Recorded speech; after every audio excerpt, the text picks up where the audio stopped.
За хүний амьдралын чанар шиг том мега төсөл гэж хаанч байхгүй. Тийм учраас энэ бүх одоо мега төслүүд цаана амьдралын чанар, орон сууцжуулалт, сургууль цэцэрлэг энэ бүх асуудлыг шийдэхийн төлөө байна. Тийм учраас эдийн засгаа дэлгэх ёстой, мөнгөтэй болох ёстой л гэдэг ийм бодлого. Монгол улсын дотоодын нийт бүтээгдэхүүн 3 жилийн өмнө 40 их найд байсан. Одоо 80 их найд 2 дахин дэлцсэн байна. Яаж бид нар энэ эдийн засгийнхаа бааз суурийг хадгалах вэ? Яаж бид нар дутуу байгаа дэд бүтцийн асуудлаа хурдан шийдвэрлэх вэ? Бидэрт нэг 150 орчим мянган айлын орон сууц хэрэгтэй. Аймагуудтай хоорондоо холбогдсон, бомбтойгоо холбогдсон нийслэл Улаанбаатар хотыг бүтэн бүр байлихэд хагас тойрсон замууд хэрэгтэй. Улаанбаатар болон одоо Улаанбаатарыг тойрсон гэр хорооллыг холбох дэд бүтц хэрэгтэй. Энэ бүх зүйлийг шийдэхэд 10 тэрбум доллар хэрэгтэй. Хамгийн багадаа. Яаж шийдэх вэ? Төсвөл шийдэх үү? Боломжгүй эдийн засагт хилжиж шийдэх. Тийм учраас л энэ мега төслүүд бүгдээрээ л одоо эдийн засгийнхаа багтаамжийг дэлхийн төлөө, татварын бааз суурийг нэмэхийн төлөө л байгаа.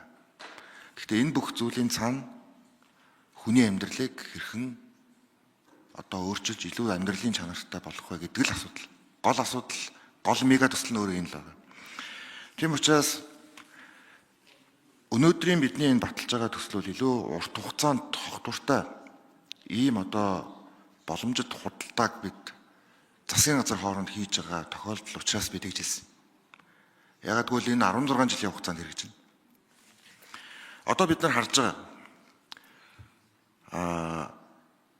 бид нар намрын чуулган дээр нүрсний үн $170 байсан. Мөнхөд ийм байх юм шиг л бид энэ асуудал дээр их олон өнцгөөс хандж байсан. Одоо нүрсний үн $70 болсон байна. Хаврын чуулганаар. Нэг чуулганы дунд л дэлхий дээр олон үйл явдал болж байна. 4 сарын 2-наас эхлээд Америкийн нэгдсэн улс 25% татварыг бүх улсын машин дээр тавих гэж байна. Нийт одоо цахилгаан машины 62%-ыг манай урд хөрш одоо тийм ээ үйлдвэрлэдэг. Үүнээс болоод шок өгч байна. Гэхдээ мэдээж энэ $70 үн бас буцаж өгсөн. Тэгэхээр бид нар өслөө гэд нэг актер баярлаж зангаа буруулахгүй, буурлаа гэд нэг актер бачимдаж барьцаалтахгүй. Энэ бол дэлхийн зах зээл дээр байдаг л бүтээгдэхүүн. Энэ манай Монгол улсын эдийн засгийн 90% бүрдүүлж байна гэдгийг л ойлгох хэрэгтэй. Тийм учраас энэ өнөөдрийн гэрээ тогтвортой байх байдлаар тохиргоотой тэгээ засгийн газар хоорондоо их хурлаар батлуулж байгаа гэдэг нь туйлын чухал зүйл юм аа. Туйлын чухал зүйл юм. Зөвхөн төмөр зам 70 жилийн дараа холбогдож байгаа гэхээс илүүтэйгээр энэ бол өөрөө манай Монгол улсын хувьд урт хугацааны ийм доктортой байдлын харилцан итгэлцлэлээр тулгуурласан харилцан ашигтай ийм худалдааг бид нар одоо хөрш оронтойгоо хийж байгаа тохиолдол. За энэ гэрээний ард ямар асуудлууд шийдэгдэх вэ? Энэ гэрээ батлагдсанаар Оросын холбооны улс бүгд найрамд хэдд ард улстай 3 улсын төслүүд хэрэгжиж эхлэх боломж бүрдэж байна.